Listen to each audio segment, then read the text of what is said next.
Good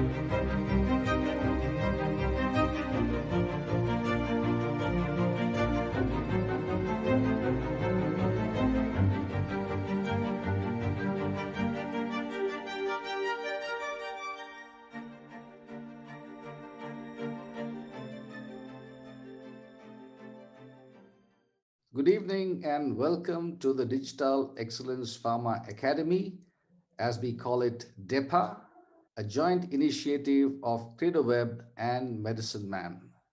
Beginning January 2021, we will begin the certification process for those of you who are interested in being certified in being digital ready and face the challenges brought on or rather accelerated by the COVID crisis in the pharma business model, which is now disrupted because the patients are unable to meet doctors and doctors are unwilling to meet the pharma people.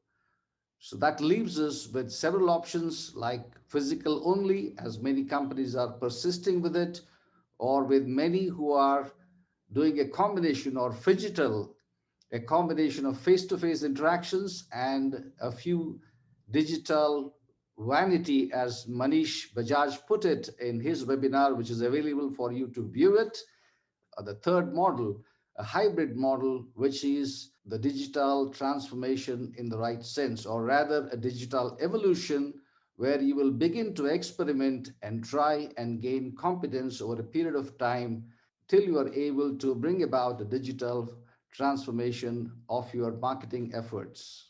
So this is a wonderful framework which Deep Bhandari has developed from the 58 webinars and question answer sessions which we have delivered from May onwards till the last week. The last session was by Manish Bajaj, the cluster head at Dr. Reddy's Laboratories. Thanks to our partnership with CredoWeb, we have been able to put together certification modules which will give Indian pharma sales and marketing professionals the competence and the confidence to be able to start their digital evolution journey. So this is what we have in mind to build and develop digital capabilities. So there is a great need for building talent and a new breed of effective pharma business leaders. And we have put in the webinars that we have done so far into 4 modules, beginning with leadership, followed by digital, sales and sales management, customer and patient centricity. So this is kind of a vaccine against mediocrity. We are all waiting eagerly for a vaccine that will enable us to get back to the way we have been interacting socially, but may not be professionally. So we have put this 4 factors of digital transformation. You will be able to get insights from the experiences of pharma marketing professionals from all over the world, as well as from India, both MNC and the domestic pharma companies. So this is how the architecture has been developed. All the 4 modules are interwoven and interdependent, and to develop the new capabilities, you will need to have a clear understanding of all the 4 modules, which will be delivered from January 2021 to April 2021. This is how we have structured our certification program. The learning events have already been completed. They are all available for you to view it at the DEPA page on www.credoweb.in. And as you share your learning with your colleagues, either through the discussion forums or within your company, you will gain another 20%. But the majority of the learning will happen from you're actually doing a digital pilot along with CredoWeb. So we have 2 approaches to certification, and the choice is entirely yours. You can either participate in any of the webinars and receive a certificate of participation, or you can go in for the certification of competencies, where you will have to view all the webinars within a particular module and go through assessment and then be awarded the certification of competency. So, if you have chosen to participate in the process, what you need to do is enroll with the digital pilot project with CredoWeb. You need to choose a particular area within your organization which is currently facing a challenge because of the disruption, and do a small pilot which is not about success and failure, but rather about what you will learn from it going forwards. I hope this infographic gives you a complete understanding of how the certification program has been structured. We have 58 webinars and question answer sessions. Watch all the webinars, and then you should be prepared for continuous learning through coaching and feedback, and then initiate a pilot project to maximize your learning efforts and get your performance measured so that you are continuously developing by executing, learning, and demonstrating the behaviors that you need to be certified in these digital competencies. So if you need any further details, do write to me. Today we will begin with the leadership module with a quick overview of what Atish Majumdar has said in his webinar. Please view both his webinars and the question answer session that I had with him. And that will help you to gain a clear understanding of what are the leadership imperatives needed to be effective during a crisis like the COVID-19 crisis. So, as John Maxwell, the author of 21 Irrefutable Laws of Leadership, has so well put it, everything rises and falls on leadership. That is going to be the key theme of this webinar. What you see on your screen now is a photo of an egg, and its shadow is that of a hen. I think in many ways, this is the essence of leadership. Finding life within what is lifeless, seeing the potential when the potential is not visible. I think that is the essence of leadership. And this came out in HBR quite some time back, but I am totally enthralled with this photo. And that is what I think today people need to look at when they view the crisis and how it is being played out. There is an opportunity seated within the crisis. And I think the leadership imperative is to really, really find that opportunity. I have always believed, leadership is an influence response process. And I think an understanding of leadership in this perspective becomes critically important in crises. How do you respond is very, very important in a crisis, because what is happening is something which you had not thought about, right? And we might say that this kind of a crisis is unprecedented. But the fact remains that how you respond creates precedence.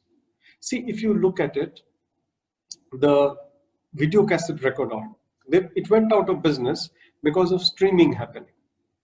And this is how people kind of rationalize it. But if you really ask me, it's also got to do with the fact that they never responded. On the other hand, you had Starbucks come in, and because of which so many small coffee shops had to shut shops. And we say because Starbucks came in, but the fact remains, it was the inability of these coffee shops to respond, to really understand their customers, that for people sitting on a torn sofa or a not very good ambience and taking a coffee was not the in thing. I think Starbucks understood this. And I think that is the essence of managing a crisis. How do you respond? Right?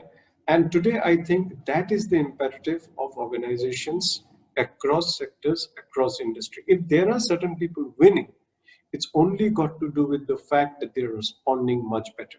They're responding with empathy, they're responding with understanding, and they are responding keeping the big picture in mind. If you look at this picture right in front of your screens, you have a paraplegic and you have someone who has just won a lottery, right? And both these incidents are life-turning for both the individuals. If someone were to ask anyone, who do you think will be happier 1 year from now? This is the normal answer. This is what we think because we feel that a stroke, a paralysis resulting out of the stroke would greatly derail the person's life, which is a fact. And yes, he will be unhappy because of that.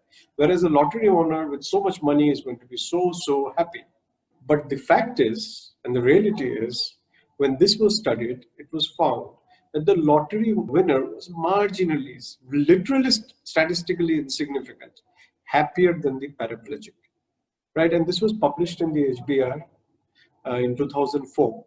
Now, what is important to understand here for leaders is that the inflection point, the point where the crisis takes place, is no indication of what you will be 5 years from now or 1 year from now.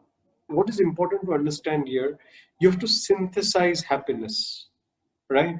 Similarly, you have to synthesize performance. It's not about where you are, it's about where you're going to be and what you do during the journey. I think that is very important for leaders to understand. You can get hit by a crisis, but that should not impact your outlook. That should not impact how you look at things right ahead in the future. So I believe that today, for all leaders in this COVID world, it is important and imperative to think and act on three dimensions. The first is to have a resilient mindset, a mindset which believes we can bounce back. Together as a team, as an organization, we can bounce back. It is important to not think about survival, but think of thriving, think about growing. Do not give up on your aspirations. It's very important for a leader to have that mindset. The discipline of thinking right is a key differential for a leader today. The second is about how you manage your teams, right? It is important to take an integrated perspective on health, medical progression, what is happening in your ecosystem, what is governmental response, societal reactions, economic implications, to understand your own business and sector impacts, right? It is very important to understand this, or you will end up making critically wrong decisions, which will have a far-reaching impact on your team and your customers and hence on your business. And the last part, the third dimension, which I think is very important, is to really understand that during a crisis, we normally think short term, right? We think 15 days, we think 7 days, maybe some of us think 21 days. You are looking at navigating the short term. And it's not wrong, that's the right thing to do. But as we slowly come out of it, one should be doing that, but with a clear sight on what is the emerging new normal and with a clear agenda of reinventing your business based on the new normal and to think multi-time scale. It's like you're doing a campaign, right? Or an activity and thinking that if I were to do the same activity, say 1 year down the line, how would it look? So every step you take now that we're coming out of the crisis, we have started reclaiming our lives. It's important to think of every campaign, every activity, every strategy on a multi-time scale. How will it manifest 2 years from now? How will it manifest 3 years from now? I think these three dimensions become very important for leaders to do well. Now, when I talk about an integrated leadership approach, it's important to demonstrate empathy and kindness. Since the times of the savannah, people have come around to leaders to keep them safe, to keep them secure. They have been around the leader, depending on him, just to keep them safe and secure, and it has not changed. This is something right deep down in our DNA. And in a crisis, people expect that more from you than anything else. And this is a very easy thing to write, but a very difficult thing to practice. But this is something all leaders at every level must practice. We must restate the purpose of our business, the purpose of a unit. What do we want to do? We need to keep on restating that. In crises, it is important to take decisions based on effect rather than side effect. Normally we talk about policies and, deviations of which could have far reaching effects. They are perfectly right. But in crises, you need to make decisions which will give you the effect that you're looking at. And if you have to break certain policies, it's important to deviate from those policies in the short run. You need to communicate. You need to communicate. In fact, you can over communicate and connect with your team. That's what helps you to build resilience. It is belief and it is infectious, right? The more you talk to people, the more you will learn about the challenges they're facing. They will learn about how you are negotiating the challenge, and that will build in resilience in your team. During the lockdown, most of us focused on efficiency. But I think as we come out of the lockdown, it is important to focus on effectiveness. See, efficiency is a process word, effectiveness is a result word. And this marginal shift, this tweak, is what leaders have to now start focusing on effectiveness. And do the math, digital versus physical. These two are going to stay. It's how you balance the two. What do you want to reclaim is your call to take. But you need to balance. You probably can't dream of a world which existed in January or November. You will have to get used to this new world. And it's all about balance. What do you want to do physically and what do you want to do digitally? And reduce wastages. Critical thing always, perhaps more important during crises. Besides this, like I told you, that we need to think multi-time scale. You need to think multi-time scale, which is very important. But most important, that during crises, if you are thinking growth, you are thinking leadership, then you need ideas which will help you reach there.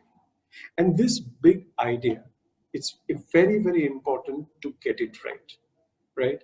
You need to speak to your customers, understand, because at the end of the day, it is always about what your customer wants.